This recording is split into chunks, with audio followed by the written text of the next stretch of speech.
Okay, so after a day's worth of talks in the DevOps track, we come. Um, I'm happy we are ending on a very impactful note by a very dynamic duo. We have Nikhil and Aakansha Verma here. They will be giving overview of end-to-end DevOps. They will be giving, they will be sharing their experience on unified DevOps, basically making DevOps easy through Kubernetes and reducing that hesitation and inertia to get started by making things easy. So over to you guys. Thank you, guys. So I'm Nikhil. I'm really happy to be here, and this here is Aakansha. Ellavarkum ande namaskaram. Let's get started. So we are going to dive into some of the lessons that we have learned when we were building this platform, Unified DevOps on Kubernetes. But then before that, let's do some quick show of hands. So can we have people who are currently working on DevOps have their hands raised? I mean, yeah, it's a DevOps day. I'm sure that most of your hands will be up by now. How about Kubernetes? Okay, and what about IDPs? Okay, I see some hands raised up. Awesome. So what we are going to talk about today is not something revolutionary or groundbreaking. So we're not, reinventing the wheel as such. What we're doing is basically bringing in some of the best practices and the knowledge that we have gathered around creating a very lean DevOps platform, and we're just sharing it with you. Exactly. So at the heart of what we are trying to build is a pattern, a way to host the DevOps, which is scalable, self-service friendly, and secure. And the central part of this pattern would be Kubernetes. Yeah, so that's basically the crux of what we are trying to present today.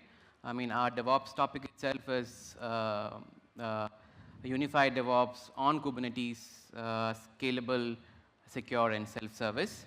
But what actually got us to this? I think Aakansha will explain the backstory. All right. So when both Nikhil and I are working on DevOps projects, so we end up creating an entire DevOps background where we were creating build agents, test servers, CI servers, and the servers which were running test cases. So, I mean, as cool as that sounds, what we actually ended up with was a lot of management issues. We had spikes in our cost. So ultimately, we thought, it would be a good idea as such to containerize everything and basically run them on Kubernetes. Right. So, and actually it worked, but for a while it worked, but then we end up, managing the teams, and the container spin-up time was also getting worse. Yeah, so, what we ended up with was, huge containers. The containers were like 7 GB in size. We had huge wait times as such. And even though we were using, things like KDA that helped with things like event-based triggering and all that, what we ended up was kind of, again, creating some pre-warmed instances. So we were actually back to square one at the end of all this. Right. So, so in addition to that, the system that we had was pretty dense, and it was very difficult to manage all the teams and provide similar kind of solution to everyone. And apart from DevOps and platform engineers, no one else really understood how to use this efficiently. Minimizing the complexity is something that we really want to do, because you shouldn't feel like diffusing a bomb when you're releasing a software.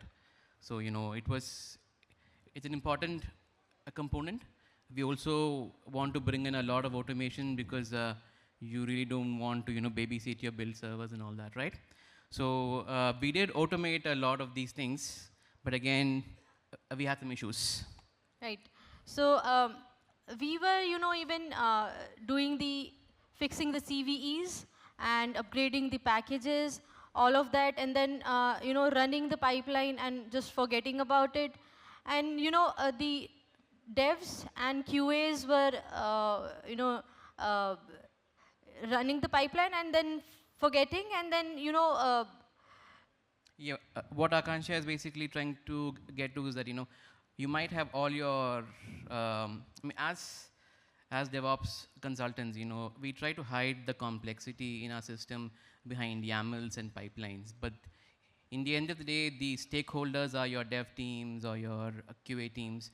Now, they might not go into your pipeline metrics to see, how a particular scan went through, what is the unit test coverage. They might not really go into that. So there was a piece missing there, which we really understood after kind of implementing this. right. So you want to go to the architecture now about the framework? So as a result of all this, one second, it's not working for me. So then the pattern that we came up with was this, basically. So the idea was to decouple everything. So you had many components to a DevOps platform. We wanted to decouple everything into a separate service, scale on demand, or zero idle time footprint, which basically means that service does not exist as such if you don't need it. So whereby you're not using up the real estate of be it a Kubernetes cluster and in running these workloads. And the third thing is the unified access. So this is what helped us kind of reach to a wider audience as such, because basically all of our DevOps services was available as like an API endpoint, which anybody could consume. And so this is the approach that we had, and this is the architecture. And as you see, Kubernetes is at the center of it. It's basically controlling the ship here. Right. So in this example, as we can see, you have a CI server, Selenium grid build agents, CSA tools, Dash tools, and then Kaneko is also there, container builder is there, and then on top of it we have a if you can see, we have a sources like IDP, pipeline tools, all are landing to the router service. Now this router service is also coming via ingress controller. Then after that, all the services are leveraged by this Redis. Yeah, so this is basically a pattern again. It is not a hard and fast rule that you basically implement a DevSecOps platform like this. We're just saying this is a pattern in which you can actually deploy things in a way that makes it very scalable, very agile, and very lean. Right. So as you can see, the center of this framework is Redis. So here, this Redis plays a very crucial role. This Redis, keeps all the audit logs, the state management. It also keeps the, it's a queuing mechanism. So whatever we are hitting from the pipelines or our UIs, it just keeps a list of it, it maintains it, and it via KDA, it just scales up from 0 to full capacity. So, want to continue from here? Yep. So like you said, right? I mean, we made the Redis big because it plays a very important role. It is a workhorse in our architecture. The ones in the green is basically the dynamic services that spin up on demand. The one in yellow is also dynamic services. But those are your build agents and your Selenium, the ones that have default KDA integration. So you do not need like a custom implementation on top of it. The one in green, we had to bring up, make a custom implementation by way of queuing them through the Redis list. KEDA is watching out for these particular Redis lists, and depending upon where the queue is, it would basically scale up those services. So we would be doing a live demo of all of this. Right. Yep. So these workload will be short-lived and single-use pods. So when the job is done, they are terminated. Now, Yeah. okay. So what that enabled for us, because since these are like what Aakansha said, it's a single use container. We were able to make it extremely lightweight, and as a result of that, we actually got near zero wait times. The users or the stakeholders of this particular platform was not really able to even uh, kind of behind the scenes, they were not aware that the scaling was happening like uh, scaling was on demand. Right. So since these containers are so lightweight, they are on DevOps side. So that's our Docker containers working out and having salads over there. Yeah. Right. So should we move on to demo now? Sure. Yeah. Let me just get this out. From here. I'm sorry. I think I'll need a mic. Take this. I think.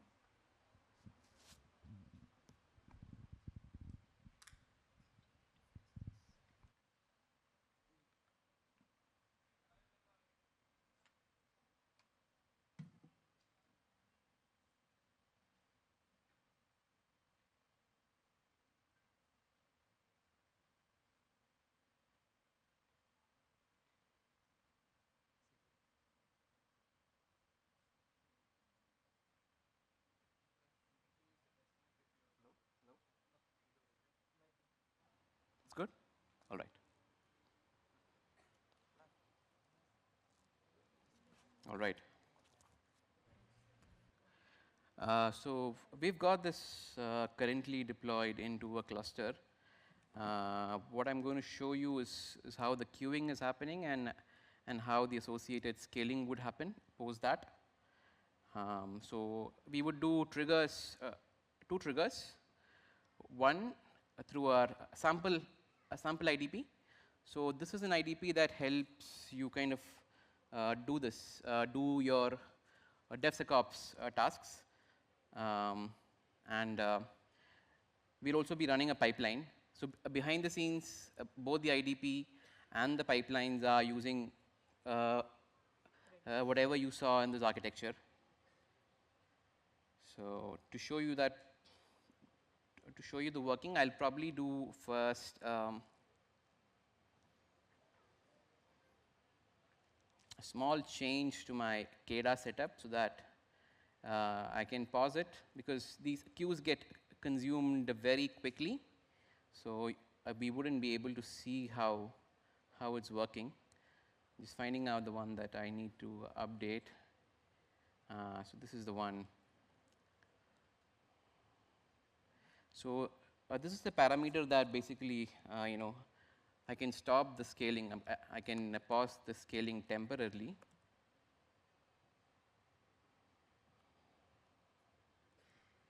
So the scaling has currently been paused. Now, this IDP lets us,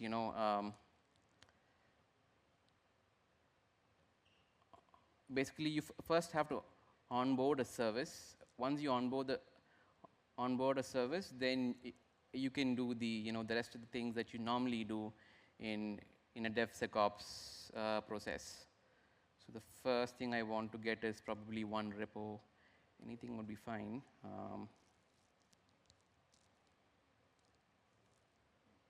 Okay.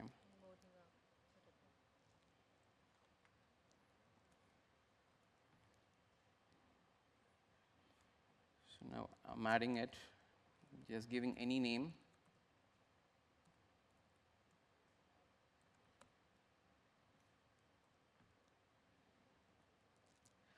Now, behind the scenes, you can see this is, oh, I think I need to start my Redis as a port forward.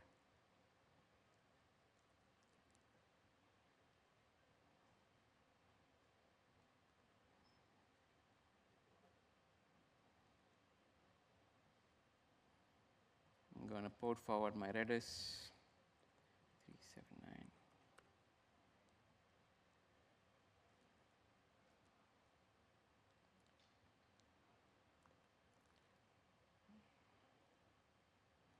All right.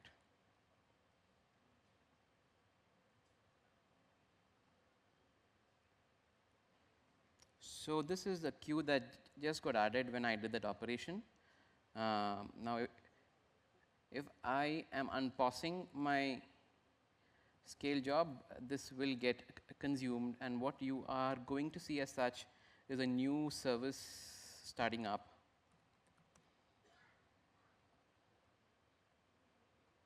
And I'm just going to verify that my scale jobs have been unpaused.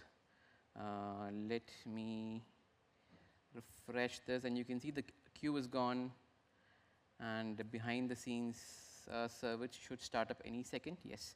So this is the kind of wait time that we were getting with respect to like a cold start.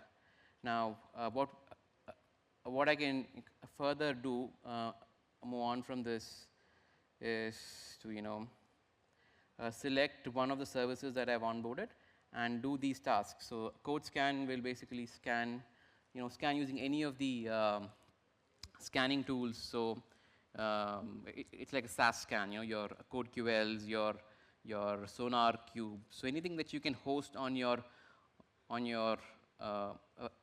premise, you can basically containerize them and expose it as a dynamic service. So there's an option to get the SBOM. There's an option to get a software component analysis done. There's an option to get your image vulnerability scans done, secret scanning. So this is a very standardized form of a DevSecOps utilities that we have implemented as backend services, which can be kind of invoked either from like an IDP like this, or your pipelines, or even your terminal. Now I'm going to just straight away just start up a pipeline, which is again leveraging these same backend endpoints.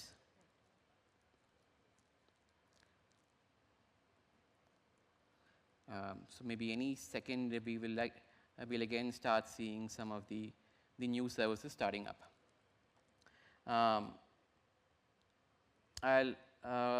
For the sake of time, I'm going to, the code scan is something that takes about 5 minutes. So depending upon the size of the repo and the kind of resources that you have provided, it can vary. So for the sake of time, I'm not going to do a live code scan right now, but I think we can see, the results that we have got. This is a sample repo. So this is all that we have currently. Similarly, the pipeline behind the scenes is implementing, is actually doing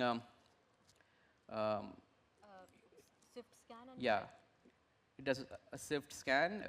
It's basically a SIFT is a utility that generates your SBOM, and the gripe is the tool that we use for SEA. It consumes this SBOM and generates the vulnerabilities. So again, this is just going on behind the scenes. If I open up my Lens dashboard, you can see that a gripe container has just started 21 seconds back. Again, the SIFT had started 46 seconds back. So all of this is kind of starting up dynamically. So behind the scenes, we don't have any bulky Docker files which have these packages installed, right? Yep. And all of these is happening through API calls to these services. And that's how we are, we have come up with this framework. And the best part is, like, if we have multiple projects running inside under the organization, and if we have to come up with some solution which can be leveraged enterprise wide, then we can come up with this approach to, create this kind of framework. Yeah, I think the initial complexity is there, but then eventually we Yeah, will I end think up, what we again try to do is basically abstract out all the complexities. I think what is more important here is it's basically just a pattern, and you can extend it to any kind of DevSecOps utilities that you want to take it for. We have borrowed these things from how we normally deploy an event-based microservices application. So the same kind of design has been borrowed to create a unified DevOps platform. I think that is it from our side. The pipeline looks, it's taking a little bit more time. I will take some time. Yep. And eventually we can show some previous pipeline result. Yep. You can go to the scan. Okay. Yeah, it's publishing the gripes, and we are, running the gripe and then publishing it. Publishing is through Seraph. Yep. And Yeah, scans. scans. Right. Yeah. Yep. So There it is. you get it here in the pipeline also, whatever is the gripe scan results. So it's at the end of the day, it's just the pattern that we wanted to showcase. I think we should be good then. Does anyone have any questions? We are a bit out of time, so we'd be deferring questions for later. I'm sure people will have a chance to network with you and ask things one-on-one in person. So with that, thank you. Thanks a lot for sharing your thoughts with us and for your time.